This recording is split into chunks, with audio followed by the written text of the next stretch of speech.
ang mga kwento ng pag-ibig, kwento ng buhay at kwento ng pag-asa dito sa Barangay Love Stories. Love Stories.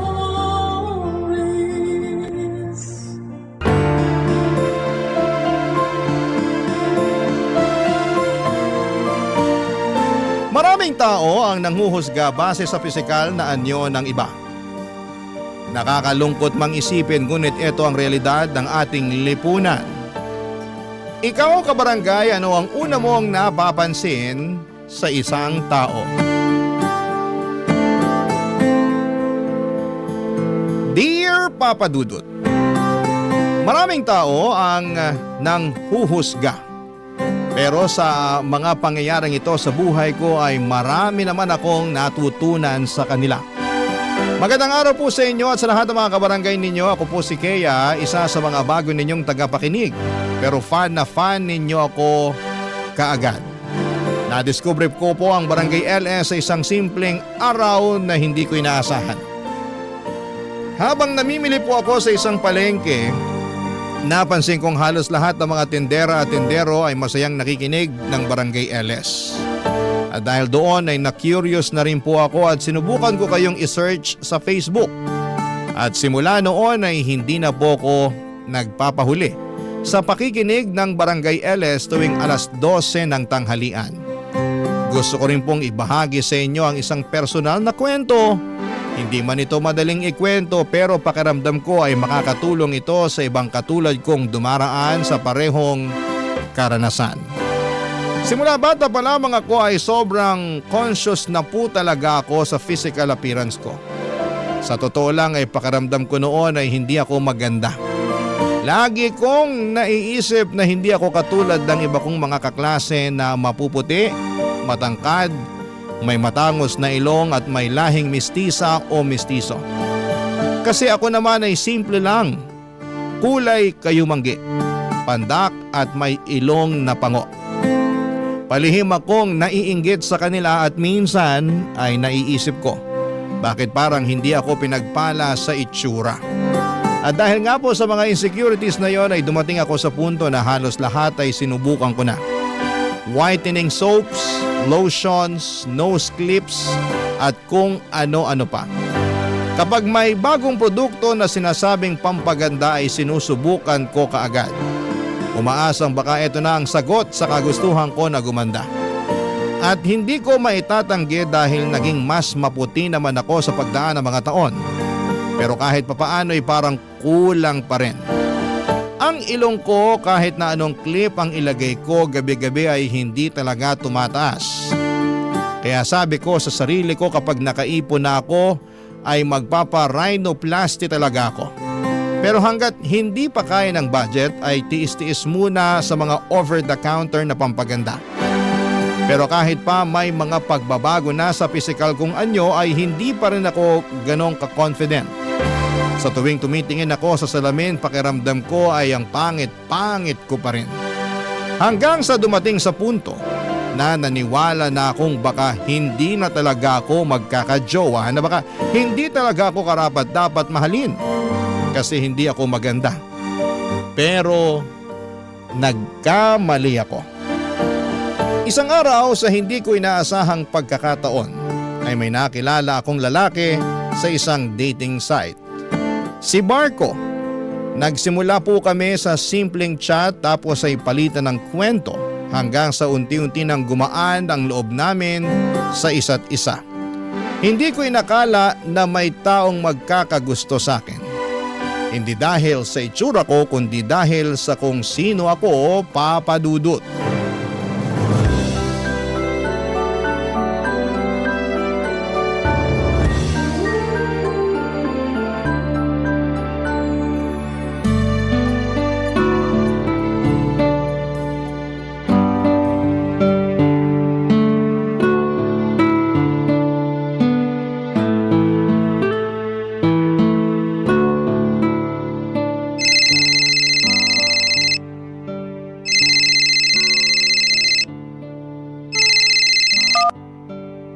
Hello? Kaya, Ako nga. Ba't mo ako kilala? Sino to? hulaan mo. Hay nako, maghanap ka ng ibang paglalaruan mo. Goodbye. Uy, teka lang. Huwag mo munang ibababa. Bakit? Sino ba to, ha? Si Marco to. Sinong Marco? Eto naman, yung kachat mo sa dating site. Marco? Oo, ako nga. Ba't gulat na gulat ka dyan? Paano mo naman nakuha yung number ko, ha? Eto talaga oh. Binigay mo kaya sa akin yung number mo nung isang araw. Pasensya ka na. Nakalimutan ko kasi. Alam mo ikaw, ang bata-bata mo pa. Pero makakalimutin ka na. Ay nako, ewan ko sa'yo.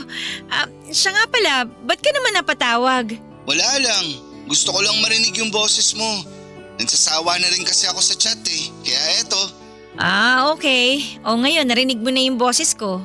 Ano masasabi mo? Maganda. Kasing ganda ng mga pictures mo.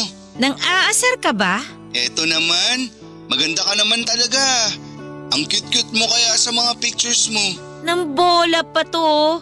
Konti na lang talaga maniniwala na ako sa'yo eh. Bakit? Hindi ka ba naniniwala na maganda ka? Yung totoo? Hindi. Ha? Bakit naman? Alam mo kasi, lumaki ako na punong-puno ng insecurities. Kasi yung mga kaklase at kaibigan ko, ang puputi, tapos ang tatangos pa ng ilong. Habang ako, eto, hindi man lang ako pinanganak na maputi. Huwag mo ngang pagsalitaan ng ganyan ang sarili mo. Hindi porket hindi maputi, pangit na kaagad. Hindi naman ata tama yan. Siguro nga, pero ewan ko ba? Tuwing humaharap ako sa salamin, pakiramdam ko palaging may kulang eh. Anong ibig mong sabihin? Yung tipong kahit anong gawin ko, pakiramdam ko parang hindi pa rin ako maganda. Feeling ko nga kung may limpak-limpak lang akong pera, siguro nagparitoke na ako ng mukha eh. Nako, yan na yan ang wag mong gagawin. Bakit? Sayang lang ang pera mo dyan. Ang mahal-mahal kaya magparitoke ng muka. Kung ako sa'yo, ibibili ko na lang ng house and lot yung pera. Huwag na nga nating pag-usapan to. Hindi naman kalakihan yung sinasahod ko sa trabaho ko ngayon kaya malabo na magkaroon pa ako ng perang pamparitoke dito sa mukha ko. Basta, tigilan mo na muna yung kaka-overthink mo ha. Susubukan ko. Nga pala kaya, Ano yun? may gagawin ka ba ngayong Sabado? Wala naman, bakit? Gusto sana kitang yayain mag-date. Seryoso ka? Oo, ang tagal-tagal na kaya nating nagchat-chat. Sa tingin ko, panahon na rin para magkita tayo. Okay, sige. Pero sa isang kondisyon. Ano naman yun? Ikaw ang taya, libre mo. Ay, wag na lang pala. Kuripot! Biro lang. Siyempre, sagot kita. Yan ang gusto ko sa'yo eh.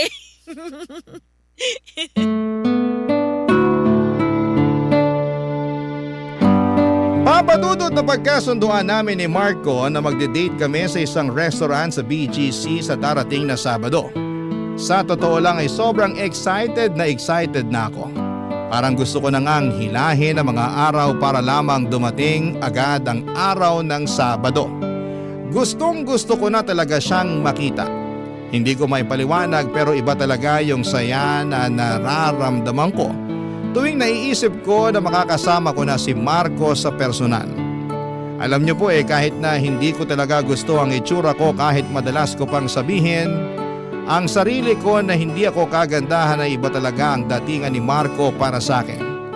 Kasi tuwing kausap ko siya kahit sa chat lamang o minsan sa tawag ay parang palagi niyang pinaparamdam sa akin na maganda ako, na cute daw ako. At minsan nga ay kinikilig pa siya sa mga simpleng selfie ko. Ewan ko ba? Hindi ko matukoy kung binobolo lamang ako ni Marco o talagang totoo na nagagandahan siya sa akin. Siguro'y ganon talaga. Kasi bilang mga tao, iba-iba tayo ng preference. At noong mga panahon na yon ay masasabi ko talaga na ako ang preference ni Marco. At habang hinihintay ko ang Sabado ay tuloy ako sa araw-araw kong trabaho. Mababa ang sahod, nakakapagod pero wala akong choice kundi ang kayanin ito. Pero habang ginagawa ko ang trabaho ko ay napaisip ako, ganito na lang ba palagi? Paano ko matutupad ang mga pangarap ko kung hindi ko susubukang umasenso? Kaya palihim na akong naghanap ng ibang trabaho online. 1, 2, 3 at hindi ko na mabilang kung ilang application ang pinasa ko. Gabi-gabi ko yung ipinagdarasal na sana kahit sa Isa lang sa mga kumpanya na yon ay matanggap ako. Gusto ko na talagang makapag-ipon para sa mga bagay na matagal ko nang pinapangarap. At isa na doon siyempre ang magparitoke ng mukha. At makalipas ang ilang araw ay dumating din ang pinakahihintay kong araw. Ang first date namin ni Marco sa BGC. Maaga akong gumising. Nag-ayos, naghanda ng outfit na ilang beses ko pang sinukat sa harapan ng salamin para siguraduhin na maayos akong tingnan. Medyo kabado ako pero mas nangingibabaw yung excitement. Pagdating ko sa restaurant sa BGC ay tumibok ng malakas ang puso ko. Huminga ako ng malalim bago pumasok. At pagpasok ko ay nakita ko kaagad si Marco na naka-formal attire pa. At sa totoo lang ay mas gwapo siya sa personal at parang biglang lumambot ang tuhod ko nang unang tingin ko pa lamang sa kanya ay nagwapuhan ako.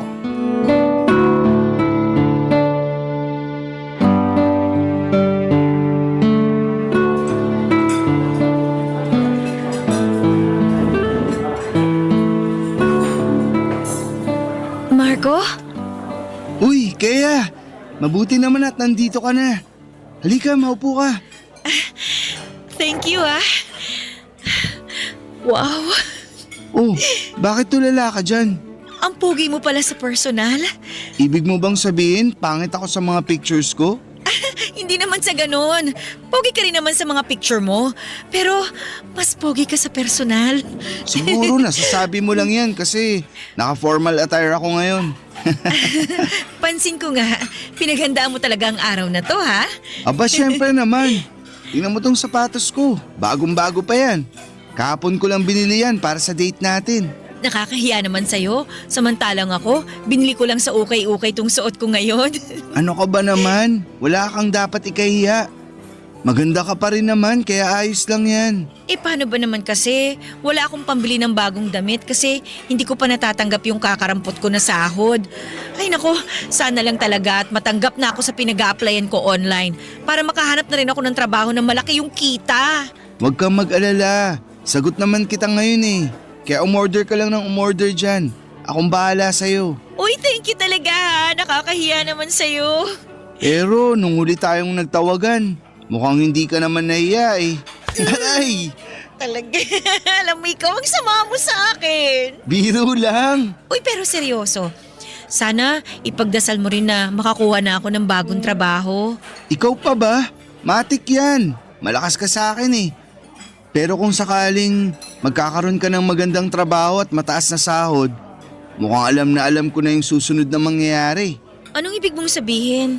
Diba, sinabi mo sa akin nun na matagal mo nang gustong magparetoke ng muka? Natatandaan mo pa pala yun? Aba, syempre naman. Alam mo kasi, kapag interesado ako sa isang babae, talagang inaaral at tinatandaan ko yung mga ayaw at gusto nila.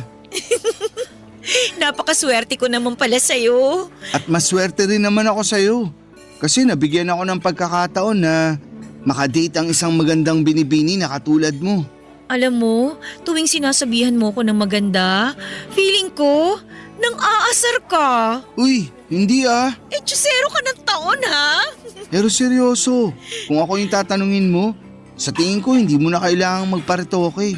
Bola ka ng bola dyan. Nako, baka mamaya may iba ka na palang babae ha? Alam mo ikaw, napansin ko lang na panay ang pag-overthink mo. Pero di bali na lang. Kasi cute ka naman kahit na nag-overthink ka eh. Huwag mong ibahin yung topic. Umamin ka. Siguro may iba kang chicks no? Eto talaga oh. Paano mo naman nasabi yan? Ang galing mo kasi mambola eh. Tsaka magpakilig, grabe. Ay, dapat sa makalawa ko pa to sasabihin eh. Pero sa tingin ko, ito na yung pinakamagandang opportunity para sabihin ko sa'yo to. Ano yun? Kaya, pwede ba ako manligaw sa'yo? Tingnan mo nga yung sarili mo. Ang gara-gara ng suot mo. Hindi ka pa ba nanliligaw ng lagay na yan? Mas gusto ko kasi yung traditional na pamamaraan ng panliligaw eh. Ano ibig mo sabihin? Gusto kitang bigyan ng love letters, tapos gusto rin kitang haranahin kahit sintonado ako. Yun ay kung papayag ka. Ang kapal naman siguro ng mukha ko kung tatanggihan pa kita. Sige na nga, pumapayag na ako. Ayos! Umorder na nga lang tayo. Sigurado akong gutom ka lang.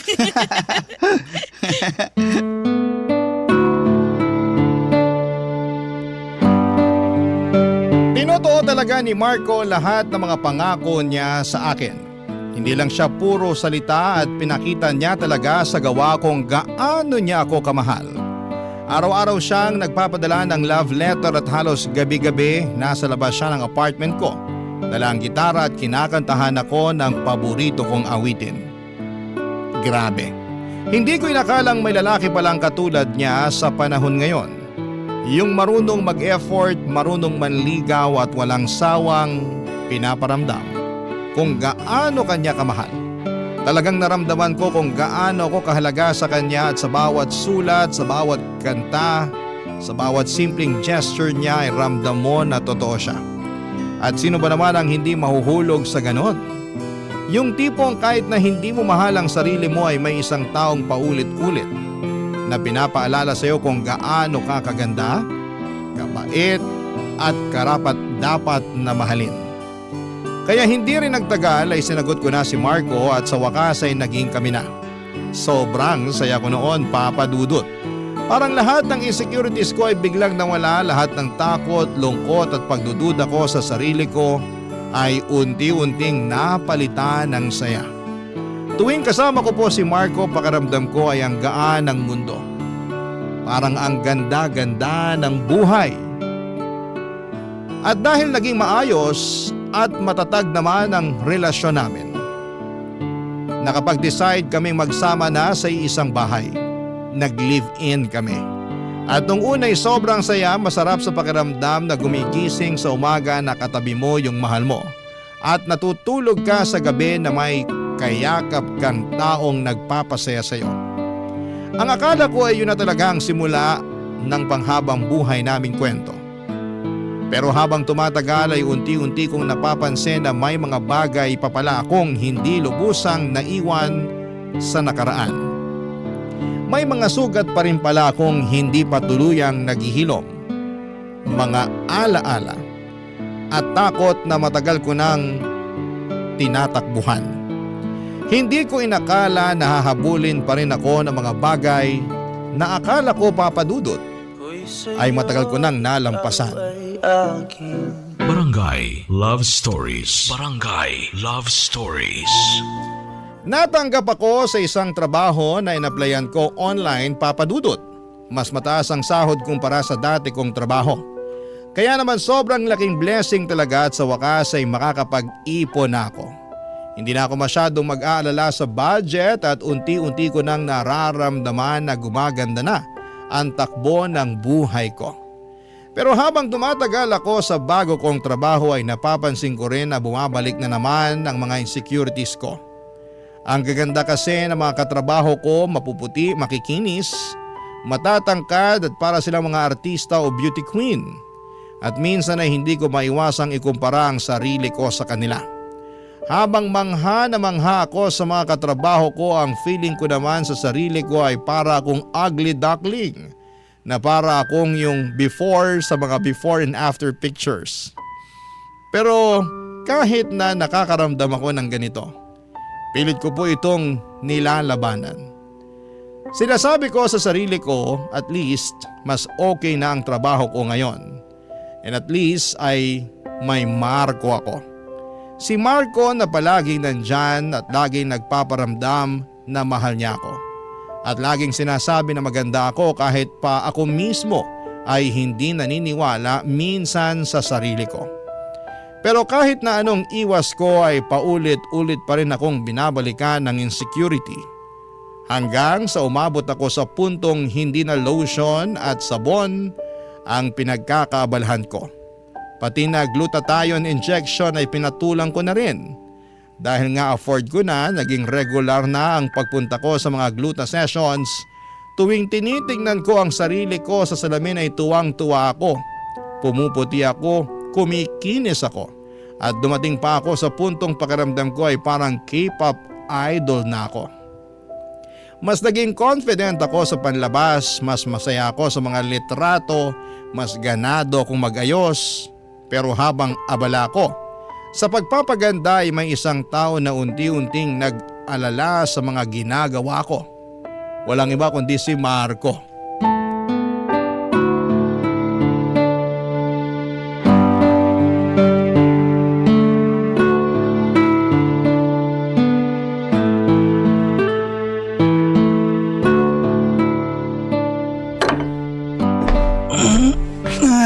Hi babe, good morning! Nagluto na nga pala ako ng breakfast para sa'yo. Thank you, babe. Halika na, dali, umupo ka na dito para makakain ka na. Wait lang ha, ito yung tosino. Yan. Babe, Bakit? Ano yun? may tatanong ako sa'yo. Pero sana huwag kang magagalit ha.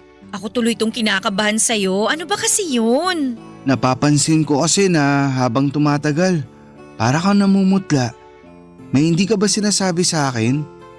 Yung totoo, may tinatago ka bang sakit? Ano ka ba naman? Wala akong sakit! Kung ganun, ba't parang palagi kang namumutla? Ay, grabe naman siya oh. Ay, sige na nga, sasabihin ko na sa'yo. Nagpapagluta drip ako at nakakailang session na ako. Babe, I'm sorry.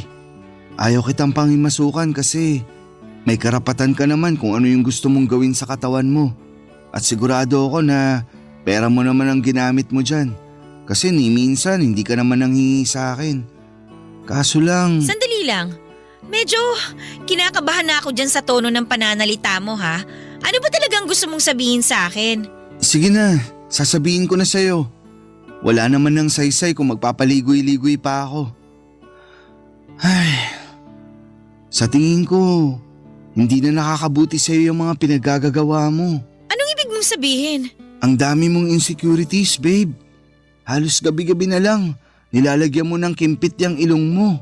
Tapos yung whitening soap sa CR, napapansin ko na rin na ang bilis-bilis na maubos. Tapos ngayon, ayan. At bakit? Kasalanan na ba ngayon na maging maganda? Hindi naman sa ganun yun. Yung sa akin lang naman, masyado ka nang nilalamon ng insecurities mo. Pasensya ka na ha. Kung ito lang naman yung paraang alam ko para maramdaman ko na maganda ako. Babe, concerned lang ako sa'yo. Yun lang yun. Pwes, kumain ka na lang dyan. Hindi ko kailangan ng concern mo. Eto naman. Babe, sorry na. Ewan ko sa'yo. Pangit mo. Huwag ka na magtampo sa akin. Alam mo namang hindi kita matitiis eh. Sana naisip mo yan bago mo ako pinakialaman at hinusgahan. Babe, hindi sa ganun yun. Yung sa akin lang naman, gusto ko na matanggap mo yung sarili mo. Kasi maganda ka naman eh. Ay, yan ang problema dito sa Pilipinas eh. Kung maputi ka, sasabihin maganda at artistahin ka. Pero kapag brown naman yung balat mo, sasabihin na pangit ka. Wag kang magpapadala sa colonial mentality ng bansa natin. Maniwala ka sa akin, babe. Maganda ka na. Siyempre sasabihin mo yan, boyfriend kita eh. Eto naman, wag mo ngang minamasama yung mga sinasabi ko sa'yo. Pero eto, babe ha, alam kong magagalit ka sa susunod kong sasabihin. Pero sa tingin ko, oras na rin para malaman mo to. Ano na naman yan? Alam mo ba yung tungkol sa body dysmorphia disorder? Hindi. Ano yan? Napag-aralan kasi namin yan nung nasa college pa ako. Ay, isa yung kondisyon kung saan nakakaramdam ka ng matinding pagkabahala o stress sa physical appearance mo. Ang OA naman yan? Babe, talaga nangyayari yan. At sa tingin ko, mas makakabuti kung magpapatingin tayo sa isang psychiatrist. Ano? Para makasiguro lang. Hoy, ikaw ha? Sa dinami-dami ng sinabi mo, iisa lang naman yung tinutumbok mo eh. Nabaliw ako at nasisiraan na ako ng bait. Bakit? Ako lang ba yung nag-iisang babae sa mundo na concern sa physical appearance niya? Kaya nga ang dami-daming gumagamit ng makeup dyan, di ba? Para kahit papano, mas gumanda sila. So bakit pinamumukha mo sa akin na baliw ako porkit nagpapaganda ako? Maniwala ka sa akin. Gusto lang kitang tulungan. Wala akong intensyon na pagmukain kang baliw. Pero yun kasi yung lumalabas eh. Sa susunod kung wala kang magandang sasabihin, manahimik ka na lang. Babe, I'm sorry kung na-pressure kita na magpatingin sa psychiatrist. Please, ayoko ng away. Alam mo naman na hindi kita matitiis eh. Pasensya na rin kung sinungitan kita. Promise, hindi na kita pipilitin. Pero eto lang ang pinapangako ko sa'yo. Gagawin ko ang lahat para iparamdam sa'yo na hindi ka nag-iisa. Kung may gusto kang i-share sa akin, wag kang magdadalawang isip na kausapin ako ha. Andito lang ako para sa'yo. I love you, babe. I love you too. Sige na, kumain ka na dyan. Sabihin mo na ako, babe. Sige na, mauna ka na. Babalik na lang muna ako sa kwarto. Sobrang nagtampo ako kay Marco noong araw na yon kasi pakiramdam ko ay pinagmumukha niya akong baliw. Para sa akin ay normal lang naman sa babae ang maging desperado sa kagustuhang gumanda. Hindi ba't likas sa aming mga babae ang pag-aayos ng sarili? Kaya hindi ko talaga maunawaan kung bakit siya biglang naging concerned at hindi ko maintindihan kung saan siya nanggagaling noon. Kung bakit siya natatakot o bakit siya nababahala. Kasi para sa akin normal at natural lang na gustuhin kong gumanda at maging mas presentable. Pero ang totoo niyan, Papa Dudut, habang tumatagal ay mas lalo lang lumalakas ang kagustuhan ko na magpa-rhinoplasty. Feeling ko talaga noon kapag tumaas na ang ilong ko, mag-iiba na ang hulma ng mukha ko. Baka sa wakas, darating na yung araw na makikita ko ang sarili ko sa salamin na hindi nandidiri. Na baka sa wakas, matutuldukan na ang lahat ng insecurities ko na dala-dala ko mula pagkabata. At yung mga taon na lagi akong kinukumpara sa iba. Pero habang hindi pa ako nakakapag-rhinoplasty ay napansin kong unti-unti kong na ilalabas ang lahat ng insecurities ko sa ibang tao. Para bang sa tuwing may nakikita akong taong kontento sa sarili nila, lalo akong naiirita. Parang may salamin sa harapan ko na paulit-ulit lang na ipinapakita kung ano ang kulang sa akin. Hindi ko man sinasadya pero ang paghusga sa ibang tao ay naging paraan ko para pansamantalang makalimot sa sarili kong mga pagkukulang at insecurities. At unti-unti ay napansin na rin ito ni Marco. Tahimik man siya sa simula, ramdam kong nakikita na niya ang unti-unting pagbabagong nangyayari sa akin. Nakikita niya kung paano unti-unting napapalitan ng galit at hinanakit ang dati kong saya. Papa Dudut.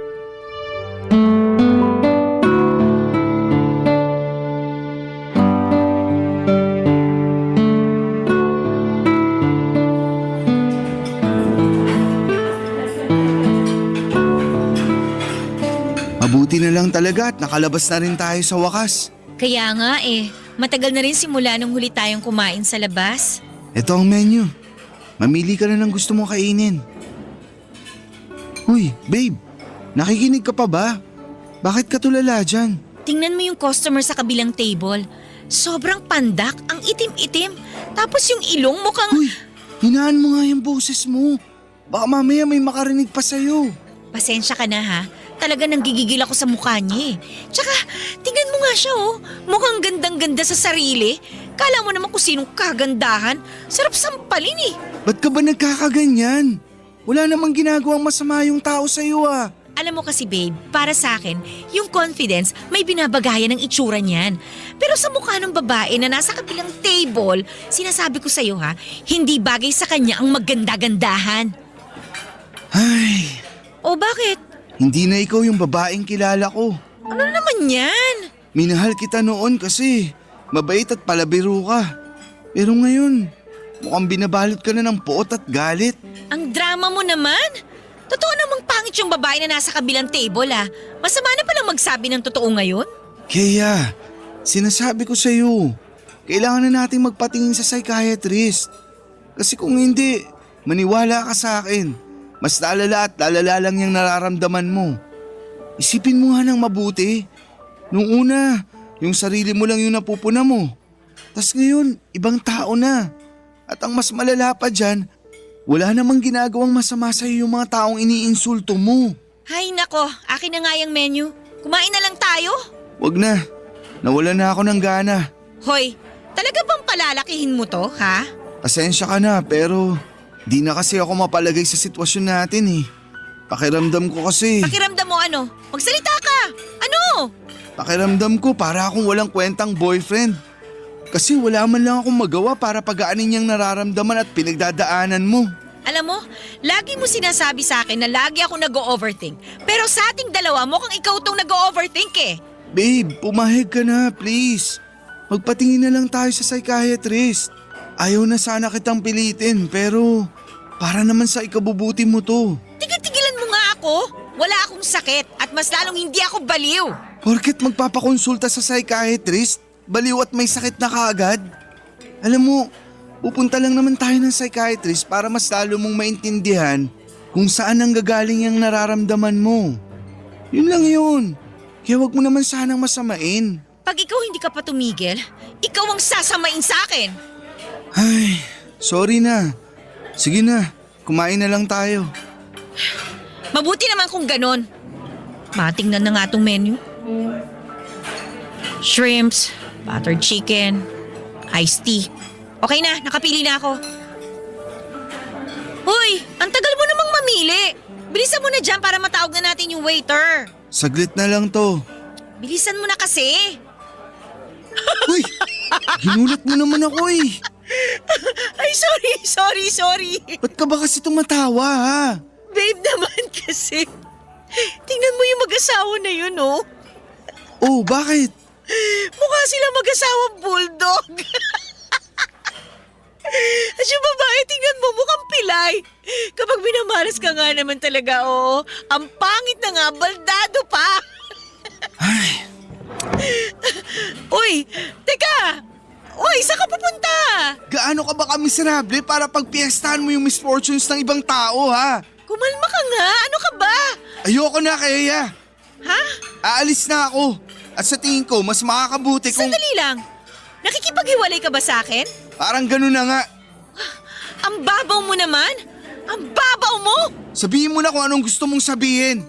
Pero makikipagbalikan lang ako sa'yo kung papayag ka na magpakonsulta tayo sa psychiatrist. Alam mo, rinding-rindi na ako sa psychiatrist na yan, ha?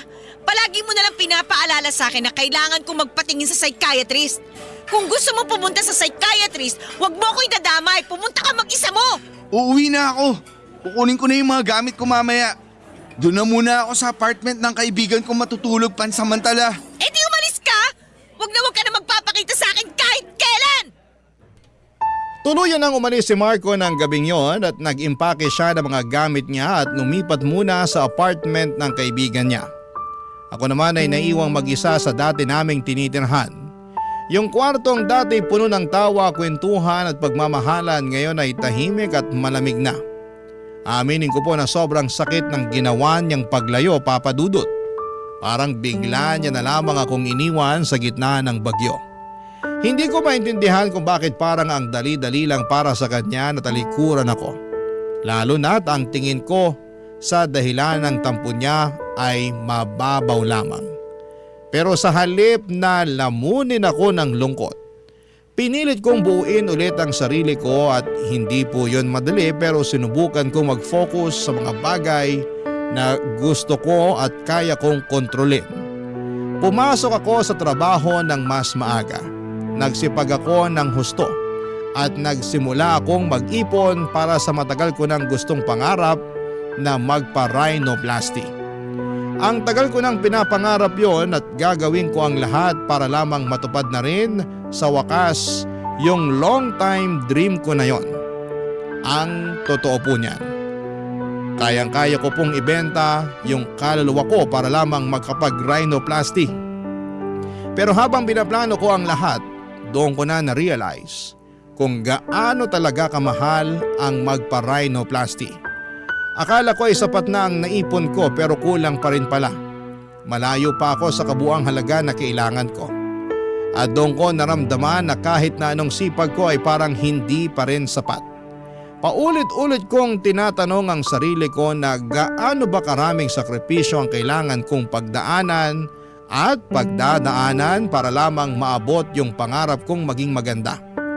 At sa sobrang kagustuhan kong matupad ang matagal ko ng pangarap, dumating ako sa puntong napagdesisyonan ko ang isang bagay na ni minsan ay hindi ko inakala na magagawa ko. Isang desisyon na alam kong babago sa takbo ng buhay ko, Papa Dudut. Barangay Love Stories. Barangay Love Stories. Binuksan ko ang laptop ko isang gabi habang nakaupo ako sa gilid ng kama at nagsimula akong manood ng mga rhinoplasty videos sa YouTube. Pero habang nagbabrowse ako ay napansin kong nakasave pa rin pala sa browser yung login credentials ni Marco sa online banking niya. At doon ko naalala na minsan niyang ginamit ang laptop ko para i-check yung savings account niya. At siguro'y hindi niya napansin na nakasave pala yung info niya. Kaya out of curiosity ay aaminin ko na naisipan kong i-check kung magkano na ang laman ng account niya. Pagkabukas ko ng account niya ay parang napako ako sa kinakapuan ko. Ang laki ng ipon ni Marco, mas malaki pa sa inaasahan ko.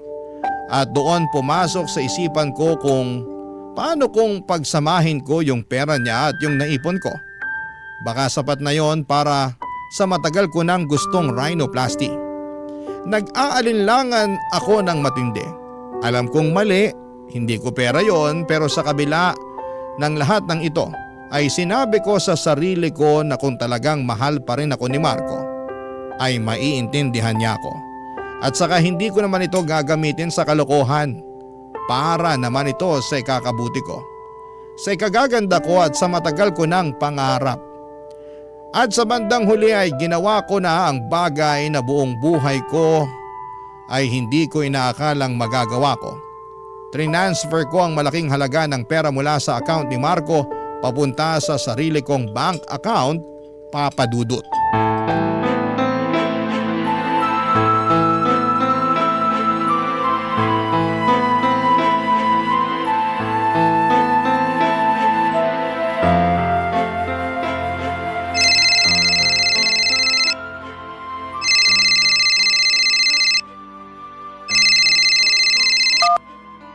Hello? Kaya, talaga bang nasisiraan ka na ng bait ha? Ano ba pinagsasasabi mo dyan? Huwag kang magmaang-maangan. Alam ko na ikaw yung dahilan kung bakit ang laki ng pera na nawala sa savings ko. Ha? Oo na, inaamin ko na. Ako yung kumuha ng pera mo. Pero teka lang, paano mo naman nalaman? Nakikita ko sa cellphone ko kung saan nakalagin yung account ko. Kaya, ibalik mo sa akin yung pera ko ngayon din. Pero kasi, kailangan ko yung pera eh. Pero promise, ibabalik ko rin naman sa'yo yun. Ano ba kasi ang paggagamitan mo ng pera ha? Basta, labas ka na doon. Pahiramin mo na lang kasi ako, hindi naman kita tatakbuhan eh. Hindi, tumigil ka. Ibalik mo sa bank account ko yung perang kinuha mo ngayon din.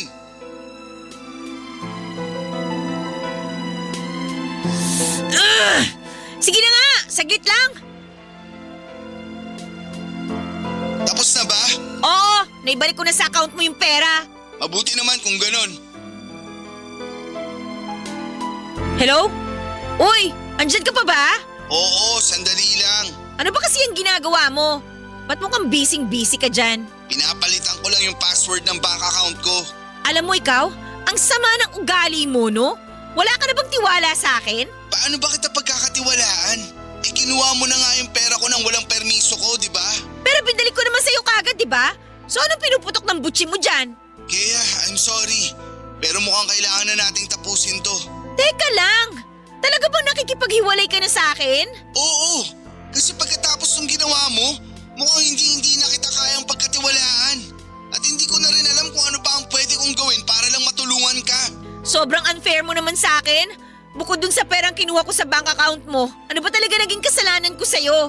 Wala kang naging kasalanan sa akin. Ang totoo niyan, kaya ako nagpapakalayo-layo kasi gusto ko makapag-isip ng maayos bago ako makipagbalikan sa'yo.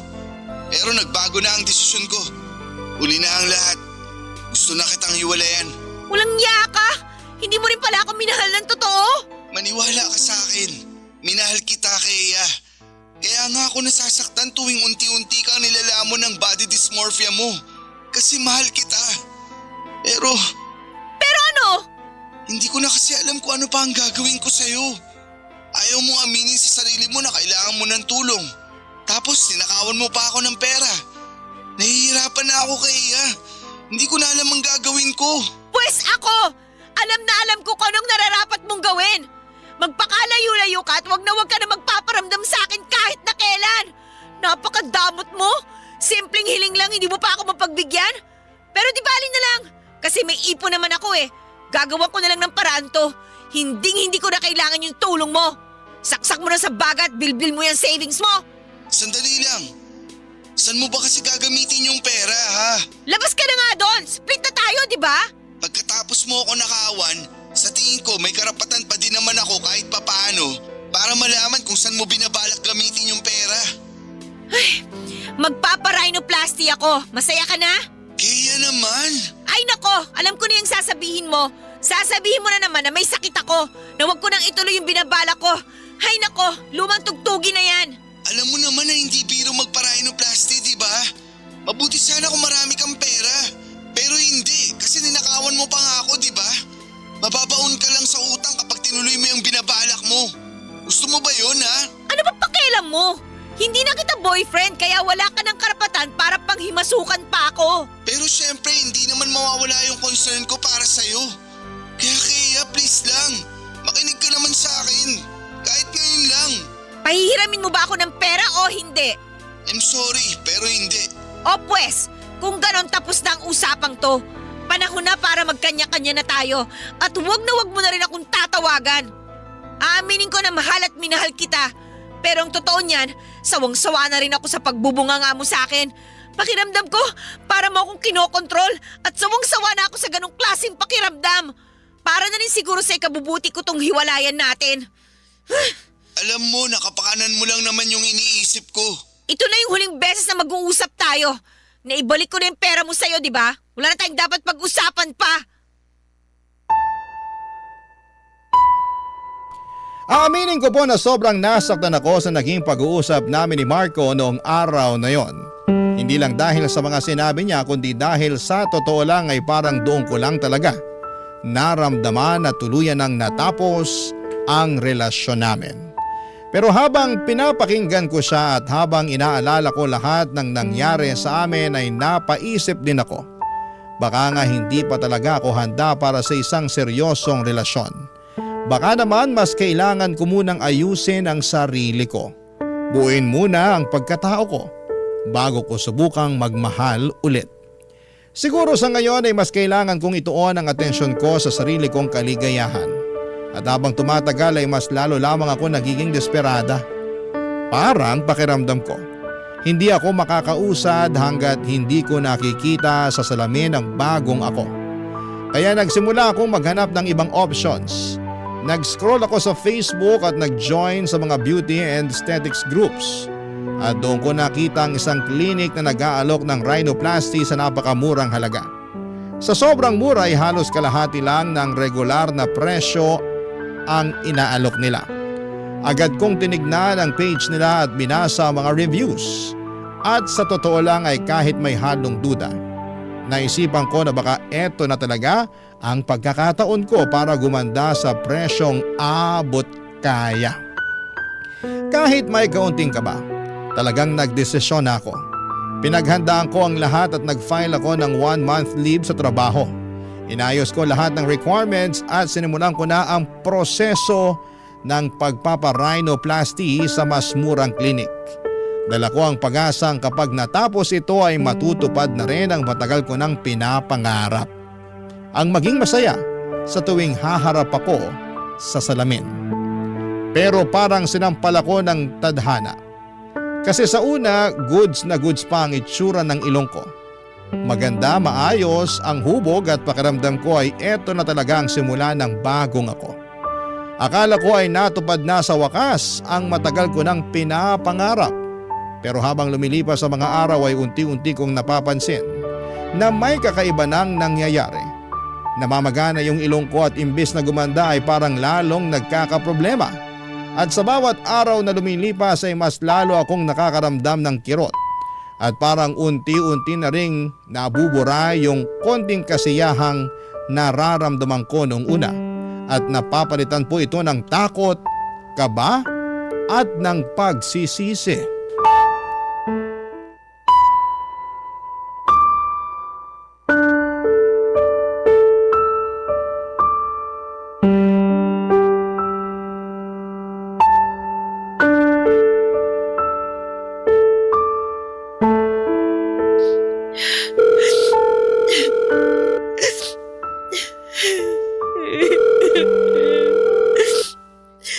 Hello? Kaya? Marco, Kamusta ka na? ayos lang. Ikaw, kumusta ka na? Okay lang naman. Diyan ka pa rin ba nakatira sa apartment ng kaibigan mo? Oo. Siya nga pala, gusto ko sanang humingi ng tawad sa'yo. Sorry sa mga nasabi ko sa'yo noon ha.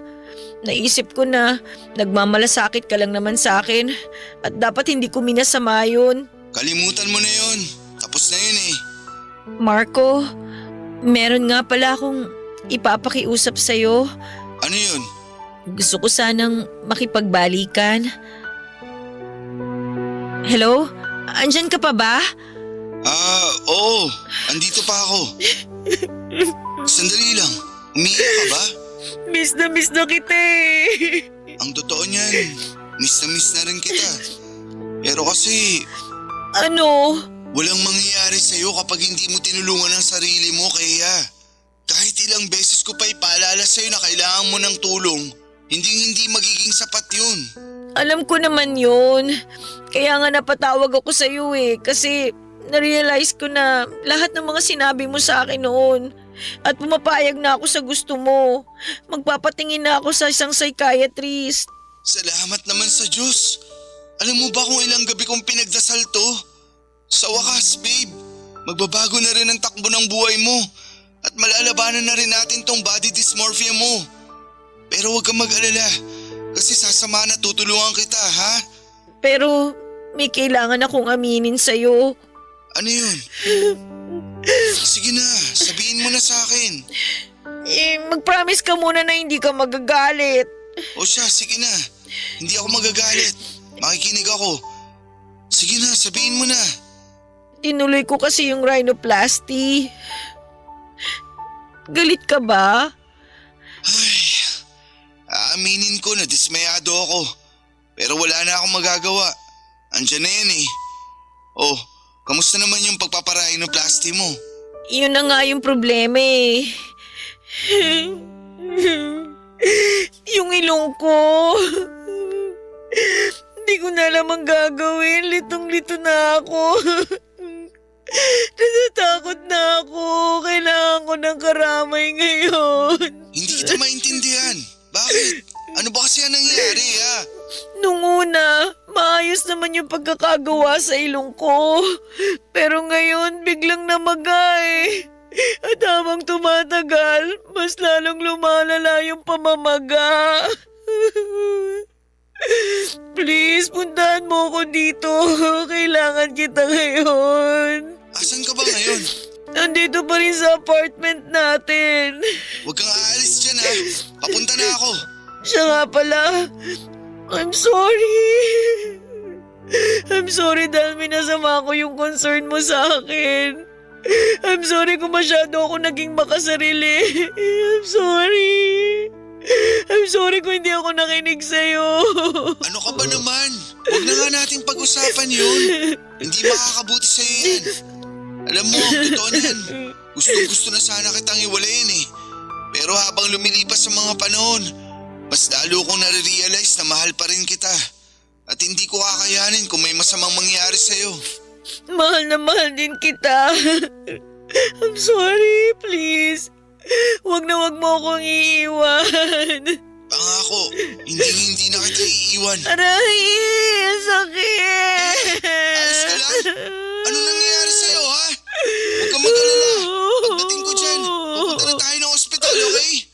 Babe, thank you talaga. Pero please lang, bilisan mo na. Parang mahihimatay na ako sa sobrang sakit. Dumating si Marco sa apartment ko noong mismong araw na yon at nakita niya kaagad ang kalagayan ko.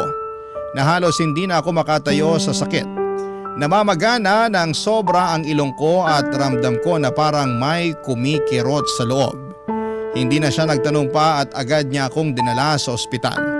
Mabuti na lamang at naagapan yung impeksyon pero hindi rin naging madali ang lahat. Nagkaroon ng kaunting deformity ang ilong ko at hanggang ngayon ay kailangan ko pang bumalik sa ospital para masiguradong tuluyan na itong maghilom.